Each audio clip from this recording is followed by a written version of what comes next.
Thank you for auditing the always positive new music review show hosted by a French professor who's somehow not a fan of Belle and Sebastian. Now, it's not that I dislike them, it's that I don't know anything about them. And it's weird because if you've been following my channel, if you know who I am, you know that I talk a lot about mid-20s music death. Right around the age of 24, 25, I stopped listening to new music. But if there were groups that I liked beforehand, I would be faithful to them. I'd buy their new music. So how in the world did I miss Belle and Sebastian? Their big album, Boy with an Arab Strap, came out when I was a junior in college. I was perfectly placed to adopt a new band. And in particular, a band which very clearly harkened back to one of my favorite bands, the Smiths, with their single color graphics with text printed over it, long titles, Boy with the Thorn in His Side, Boy with the Arab Strap. It's very clear that they were hearkening to, my favorite group at that time. They were from Glasgow, they're from Scotland, one of my favorite countries to visit. Obviously, I'm named after a Scottish island, and I have some ancestry there. So I've spent a summer in Glasgow, which is not a place to spend a summer. But in general, if I find out that some group is, from London, I'll be like, all right, fine. But if I find out they're from Glasgow, I give them an extra shot. It's just sort of an inherent thing that happens with me. So how is it that this group, which takes from the graphic design sensibilities of Joe Slee and Morrissey and comes from one of my favorite cities, why not? Well, it's a stupid reason. Would you like to hear it? The person who first played me Belle and Sebastian was somebody I didn't like. I don't want to say their name, so let's say their name is Jimph. Okay? Jimph. Jimph was this guy who was friends with my girlfriend, but it was sort of yeah, all right, dude, I get it. Meaning that he had other intentions. He was kind of a hipster dude. Just the kind of guy where it's I could have been friends with him, but I sort of hated him. He was sort of I knew him after college. He's actually a successful musician now. So it doesn't matter. I like him now. But at the time, Jimph and I just, we pretended like we liked each other, but we didn't. And he was like, hey, I don't know if he smoked back then, but he probably did. Hey, do you like Belle and Sebastian? Their new stuff is really good. And just from that moment on, this little imperceptible link between Jimph and Belle and Sebastian meant that I just could never get into it. And so as time went on, what has it been, 30 years? 25 years? A long time since I graduated college. I never revisited. I just never revisited this prejudice. I never revisited this group. And only in reviewing this album did I learn that Belle and Sebastian are not two people named Belle and Sebastian. What's next? You're going to tell me that Steely Dan isn't the lead singer of Steely Dan? Come on. I actually have one of my Patreons and auditors to thank, Paolo Macia. He sent me a message on Patreon. You can join my Patreon if you like. Send me a message. I read them. I try to respond to all the messages, but it's a little bit hard because Patreon's got kind of a weird interface. It's not always at the top of my head. But he's made some good suggestions over the months and years. So I just said, all right, fine. I will finally jump in to understanding what is Belle and Sebastian. After listening to this album several times, I can tell you this. I don't know. I don't know what Belle and Sebastian is. I like this album, I can tell you that much. I like it, but I don't actually know what they are. I can tell you that this album feels to me... Okay, so when I was starting up here at the job where I am, the chair of my department told me that I should be more involved in the local French community. So I found out there was a meetup group. And I went to a meeting of the meetup group, but I went to the Christmas meeting. So everybody knew each other and had been together throughout the last couple months and even years, and nobody expected anyone new. And here I am, and I show up, hi, I'm a French professor. And it was a very weird vibe. I wasn't just late to the party. It's like there had been 20 parties, and I was right on time for the 21st party with all these people that knew each other. That's how I feel. I feel like this album, and tell me if I'm wrong, if you're what do Belle and Sebastian fans call themselves? I can only think of the bad joke. Do you, I'm not going to say it. I was going to use the British slang. Do you call yourselves bell ends? I don't think you do. Is that going to get me, like, censored? Do they censor British slang? On my last video, which nobody watched. My video on Etta Marcus is awesome. I talk about genres and the way that female singers are boxed into genres basically against their will through systematic sexism. Nobody watched my Etta Marcus video. It's quite good. But in that, I said bollocks like 15 times. Anyways, whatever Belle Sebastian fans call themselves, I'm going to imagine that, like, every album they release is a little party. It's a little get-together at the crepe place, you know? And I feel joy. I feel love listening to this music. I feel like a band that loves making music together, a band that loves making music for its audience. It doesn't feel like it's a commercial product as much as it is just an expression of joy. But I am a little bit left in the cold. I am a little bit like, well, I didn't listen to The Boy with the Arab Strap. I didn't listen to the other, 11 albums? I don't know how many they have.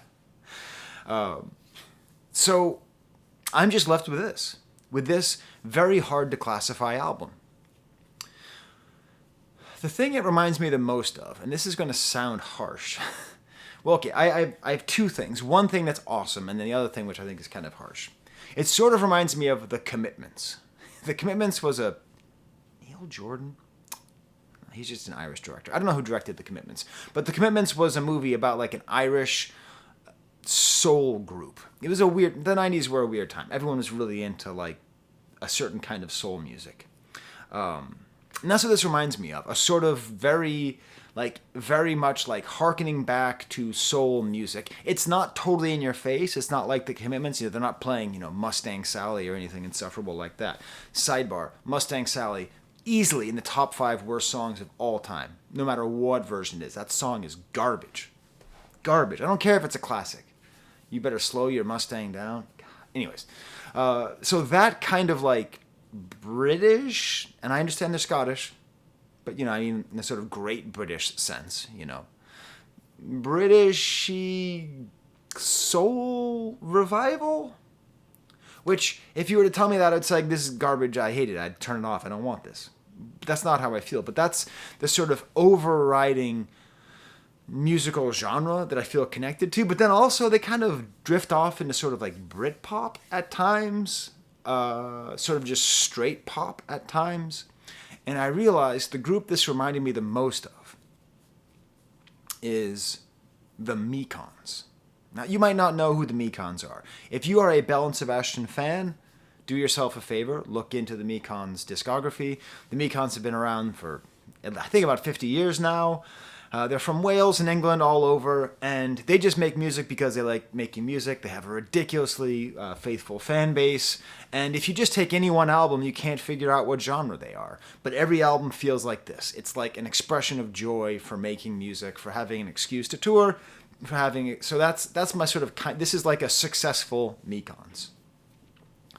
It's just lots of well-done instrumentation. It turns out there's more than one vocalist, but hey, there's a male and a female vocalist, but don't you get tricked. The female vocalist is not named Belle, and the male vocalist is not named Sebastian. I don't know what their names are, but I will tell you this.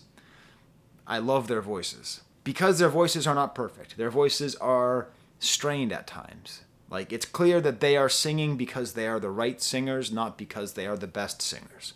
And that is my favorite kind of singer. They're very stylized. Like I said, they're going through all these different genres, but they're also very earnest. So if people go between different genres, you get the sense sometimes they're just hopping, they're just goofing around. That's not what's happening here. Speaking of hopping, please hop on the like bucket. Stomp it like the Blue Meanies. Stomp on stuff, like that. So let me give you an example of what it sounds like. So click on the above the banana, above the 1960s British playwright, above Camera Obscura, above my tea towel, to hear what I think is the best song on the album. There's 2 songs that I like on this album the most, and they are the most stylistically different from the rest. They're the ones which I think are furthest away from this kind of faux soul thing. I, in general, don't like soul revival style, but it's not particularly obnoxious here. It's, again, not Mustang Sally. Feel free to leave comments if you think that Mustang Sally is not a terrible song. I feel bad. My brother's coming to visit, and he plays that with his cover bands. But I wonder if he likes it. I don't know. So the song is called When You're Not With Me. And it's got this great funk bass. It's got these great drums. And it's got this percussion, like this wood block. Not a fake block, but a real wood block. You know, tuk, tuk, tuk, tuk, tuk, tuk. And the great bongos and this female voice that's, again, not perfect, but just right. There's these nice added sounds halfway through the verse. And then the chorus reminds me favorably of the Cardigans. Remember the Cardigans? I think if you listen to this song right next to, was it The Perfect Race? The guitar work is very similar to, or is it just called Gran Turismo? I forget. But it reminds me of that. When you're not with me, I can move my lips, but they don't make a sound. Good, simple, straightforward lyrics. But the whole thing is based on a groove. And the whole, like, at times, they are very groovy. At times, they feel fussy. And at times, they feel groovy. And that's pretty impressive. That's a pretty impressive... I'm just anticipating, by the way, that there's a lot of... Because, I mean, not a lot of. No one's watching any videos in January. God damn. Support your YouTubers, would you? This is my homework to you. Go to your subscription list, watch at least one video of all your subscribers, or just go in and put a like and put a comment. Just say goddamn January, okay? It's rough out here. And it's not even my living, it's just my hobby. I imagine that the Belle and Sebastian fans who are watching this are getting a kick out of it. Like, I imagine it's kind of funny. I imagine I'm hitting on some things that are very true and very felt. But again, I really don't know. I'm not being funny when I say I didn't know it wasn't Belle and Sebastian. I thought there was a chance that Belle was, like, not a woman, that it was, like, a guy named Belle. Like, I thought there might be a sort of inversion there, but that was all I knew.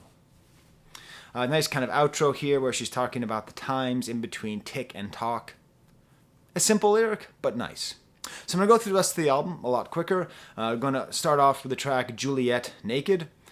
It's interesting because the album's called Late Developers, and it's funny because I'm a late developer with Belle and Sebastian. I'm just finally getting around to them. Which again is really funny because they are totally in my Q zone, but I somehow... Anyways. Juliet Naked, there's this theme of development. And it is part of what makes them an interesting group, is that having an album cover of someone developing a film... already it kind of places it, most young people don't know what that is unless they had the chance to have a photography class in high school. My brother put the same brother's coming to visit, put a darkroom in our basement, and I used to, like, develop photos in my basement. So, just the imagery is very... Talking about developing film and talking about, and the imagery of darkrooms, I think is very... evocative for, like, Gen Xers who were art kids in high school, which is sort of me. I wasn't really an art kid. But basically, for all intents and purposes, and for all intensive purposes, for both of those purposes, I would say that's sort of how this album feels like it's reaching out to. Anyways, Juliet Naked, very just super catchy opening. Like, sounds almost like a soccer chant. Da da da da da da da da da da da da. Right? It has a real kind of funny, epic, minor chant feel to it. And then these guitars come in. I don't know. Again, it reminds me a lot of sort of British rock, of the sort of post-new wave era. Then it gets sort of 60s sounding, and he's singing kind of with an accent, like not this full-on Scottish accent, but he's not singing in that way where people from the rest of the world sing like they're trying to sing like Americans. Even if the picture's obscured. But da-da-da. Very catchy. Did I mention you have to listen to this album at least 3 times? The first time I listened to it, I was like, what? Second time, I was like, Third time, all right, I've actually been doing the worst thing ever. I have to clear my attic. We're getting it re-insulated to save the environment and money on heating, and it's terrible. I'm just covered in dust and fiberglass. It's terrible. And I'm listening to this album, and this song, da na na na na, is able to actually keep me in some good moods while I am moving around boxes, There's like a leak in my roof, it turns out. It's all moldy. God damn, it's terrible. I discovered a full hornet's nest in my attic, like 10 feet from where my baby sleeps, okay? So, like, I am not having fun today. This little video right now is my only, like, ray of sunshine until my brother comes. But, I'm doing all this stuff, and this music is uplifting enough, is nice enough, that I'm actually kind of happily, essentially whistling while I'm working. Will you still love me when the cocaine is gone? Next song is Give It a Little Time. And this is what I'm talking about, like just ridiculously poppy. Like the guitar. When you rent a car from Hertz, you never know where you're going to end up. You might end up here, or there. I thought it sounded like a rental car commercial. There's claps and la-la-las. But then it's the female vocalist here, and I like kind of going back and forth. And this is that sort of like, again, kind of hearkening back to some kind of 60s soul feel. Is this a thing they've always done? I don't know. I wouldn't listen to them because of Jimth. Dude wore an overcoat. I wore an overcoat. Maybe I didn't like Jimth because he reminded me of myself. We were once at a party together, and it was this really negative scene. Even though we were both from the East Coast, we were at a party together in San Francisco, and like all the dudes at the party started doing coke, and we were the only people who were not interested in doing coke at all. And we got closer then. We got closer. That was after graduation, me and Jimth. Maybe I'll end up reviewing one of Jimth's albums someday. Anyways, the outro: speculate, accumulate, embrace the love, embrace the hate, move closer, try to make the most of, give a little time to make time, give a little time to make time. There is a sort of world wiseness, wisdom. There's a wisdom-ishness. There's an attempt to communicate the possession of wisdom. I don't know what the word is. I'm still thinking about that damn hornet's nest. It scared me. There's an attempt to show a kind of worldly wisdom in this music, like which can come across as a little bit preachy, but sort of more like, these, I assume, they're all in their 50s, or at least in their 40s, sort of talking about life and sort of passing that on. Then we get to the song When We Were Young. Speaking of music, I like music that is not afraid to be its age. You don't want old people talking about being young, Drake, and you don't want young people talking about being old. So here it's like When We Were Very Young. I don't think it's a reference to the Winnie the Pooh book, but that's one of the original A.A. Milne Winnie the Pooh books. Shout out to all my Pooh heads. Is there anyone who's a Pooh head and a bell end at the same time? Great thumping beat. I really like this song a lot, actually. Kind of strong synthesizer, and the voice is also very strong. He has an ineffable quality to his voice. Like, I can't fully describe it, and I really enjoy that.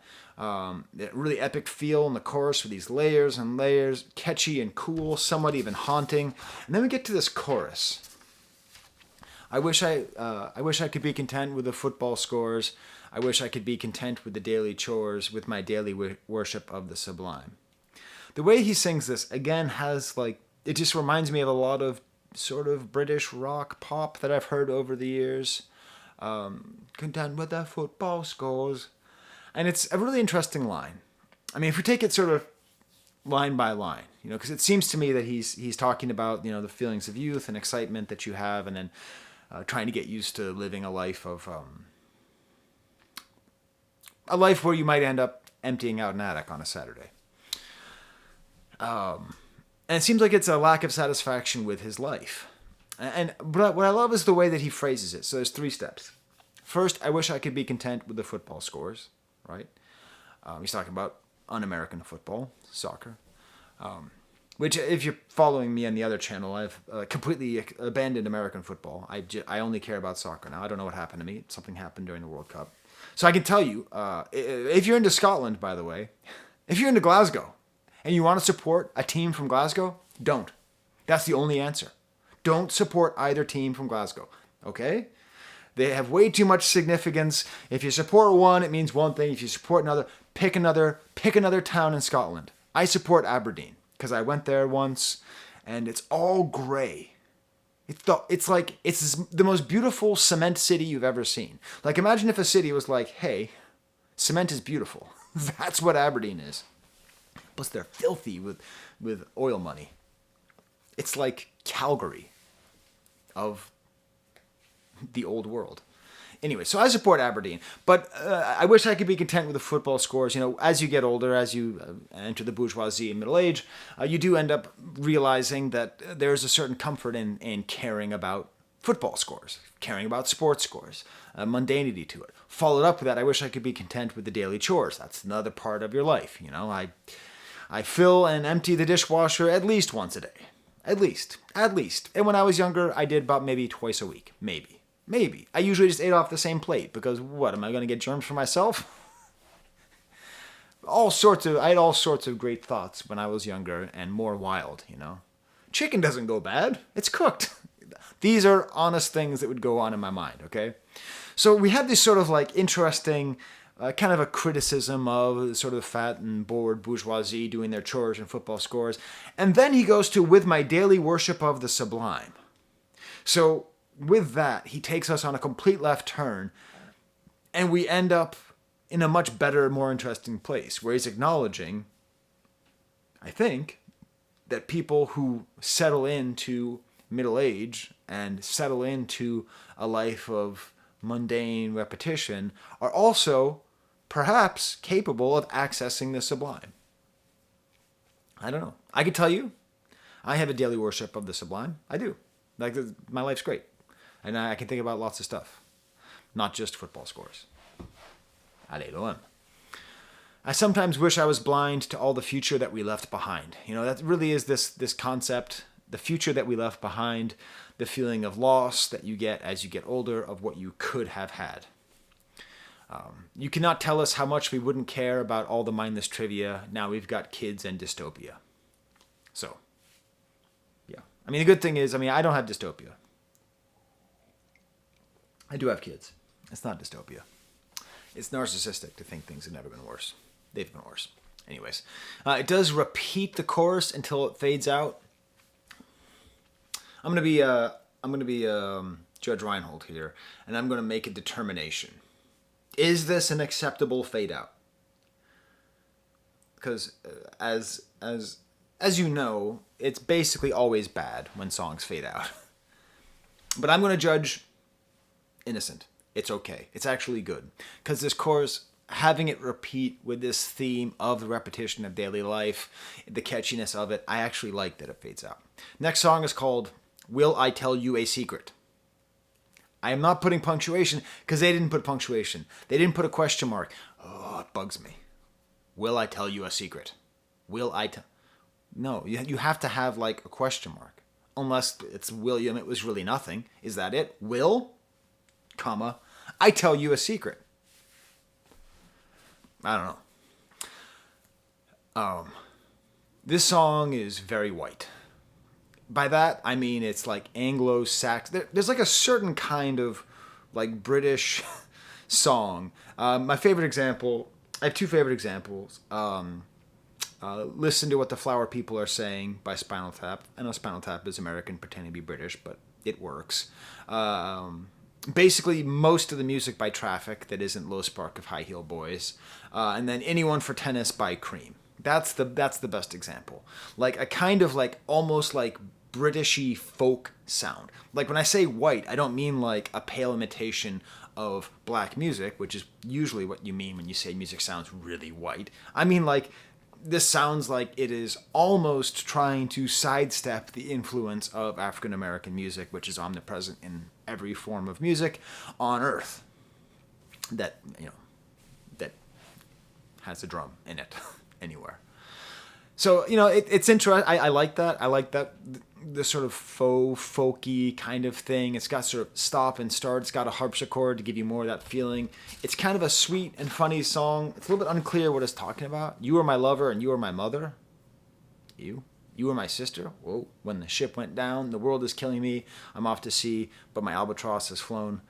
Even, reference to the rhyme of the Ancient Mariner. That's what the albatross is reference to. True story. I had two bands in high school. The first band was the most important band. We had like 20 different names. The other band we only had for 1 year. We were called Albatross.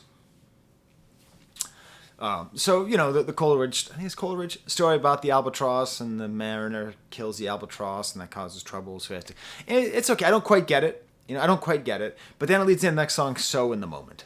So in the Moment it's early in the year, but this might end up being the wackiest song at the end of the year. Please tell me in the comments, no, not these comments. No, not these comments. I mean going forward. I want you to ask me, every video going forward, is there a song on this album wackier than So in the Moment? Because we're going to find out what's the wackiest song of 2023. It starts off with like these chugging, almost metal guitars, but no distortion, and then back and forth on these two chords, and then these flutes.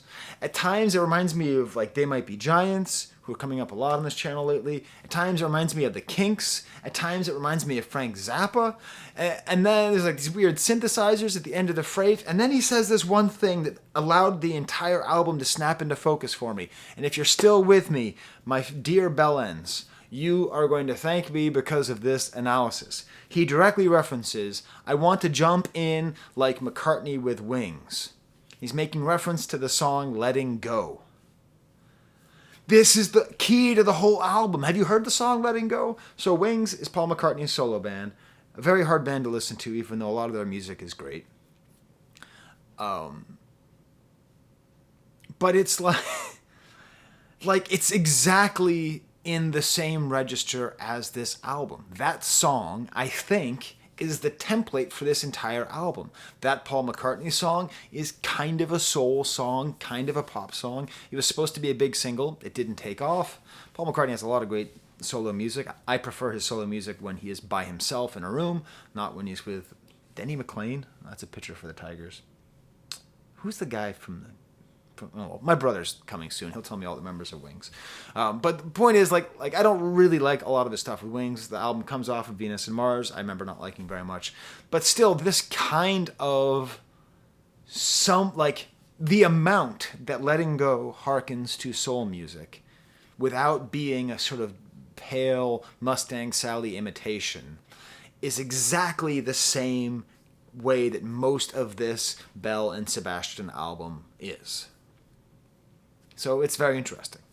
So it's got all these different things. It's got pedal steel, I think, in there. It's got some fiddles. It's got all this maximalness, but then it also includes, for me, the key to the entire album.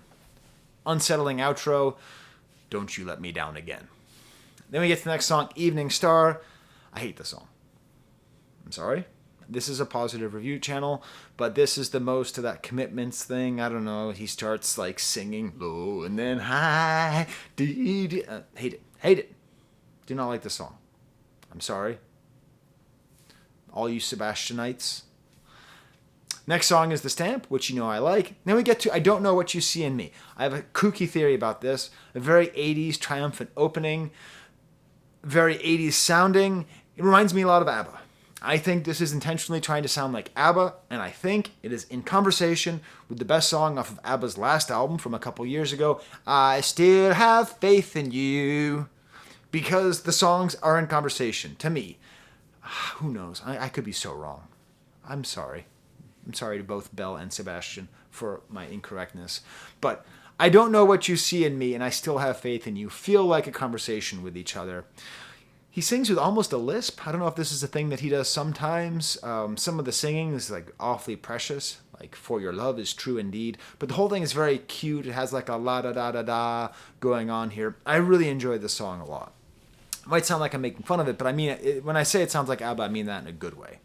Next song is called Do You Follow Me? This great, again, reminds you a little of the Mekons, sort of a funky, echoey guitar. I love the mood of the song. This is where I really like Belle and Sebastian, is when they're in this kind of vibe, not pop mode.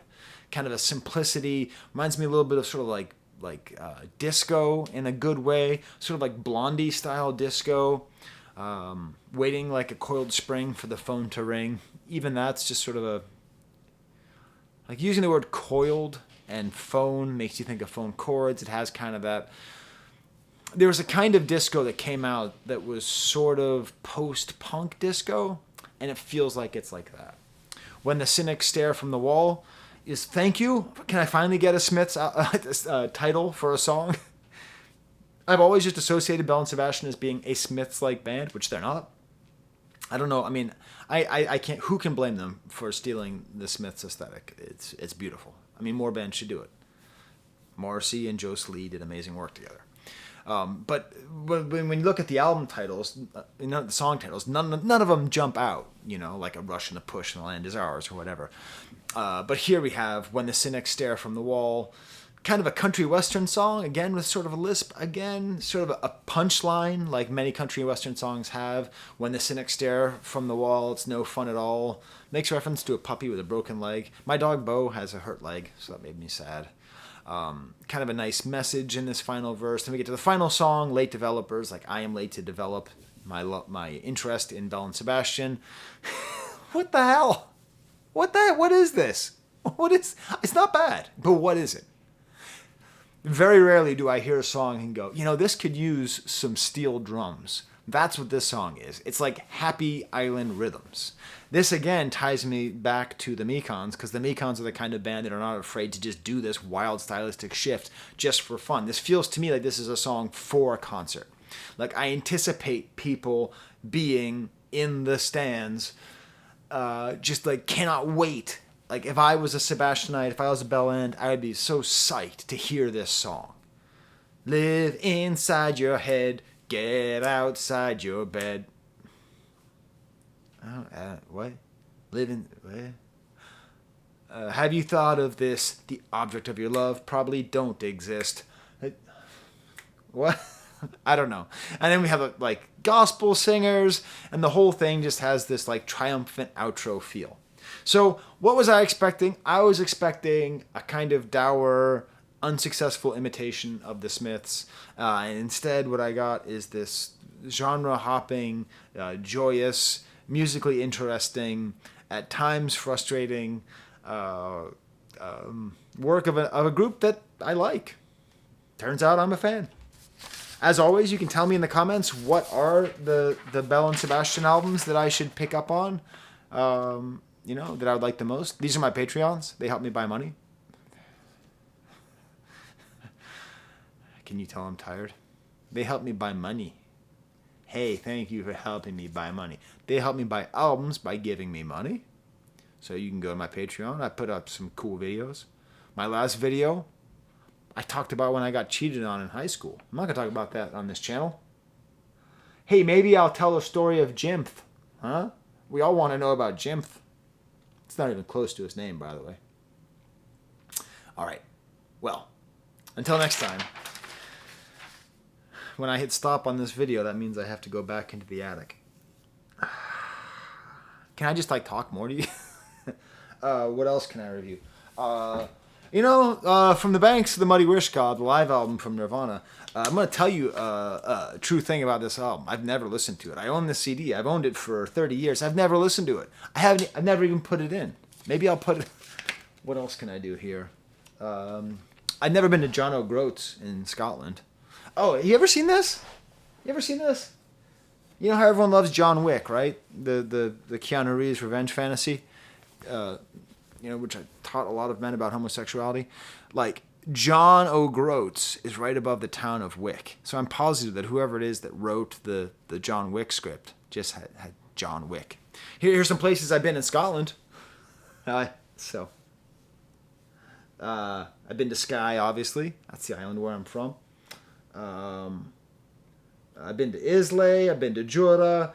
Rothsea is where my families used to fight. I have family on different sides of there was like a whole massive feud between the Campbells and the Lammonts. I'm related to both of them. The Campbells murdered the Lammonts right there in Rothsea. Arran, my favorite whiskey in Scotland comes from Arran. It doesn't come from Skye. I don't like the peaty whiskey. Don't make me do not make me go to my attic.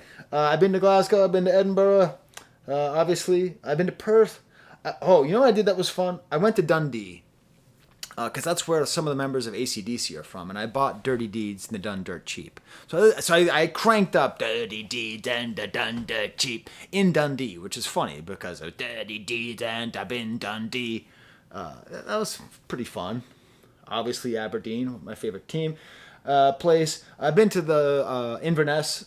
I love going to Inverness. It's a great place. Let me tell you why the Loch Ness Monster is great. Because it's a reason just to stare at a lake. That's the secret about the Loch Ness Monster. Of course, there is no Loch Ness Monster, but you can't help but stare at the lake hoping to see something. It doesn't matter how rational you are going to really hope that you see something. So those are some places I've been in Scotland. I've been to Dunkirk, not Dunkirk, Falkirk. Falkirk is where they had this huge canal with this wheel. It's very impressive. Okay, I have to go to the attic now. Smash the like bucket. Do anything you can. Pray for Mojo. There's the camera.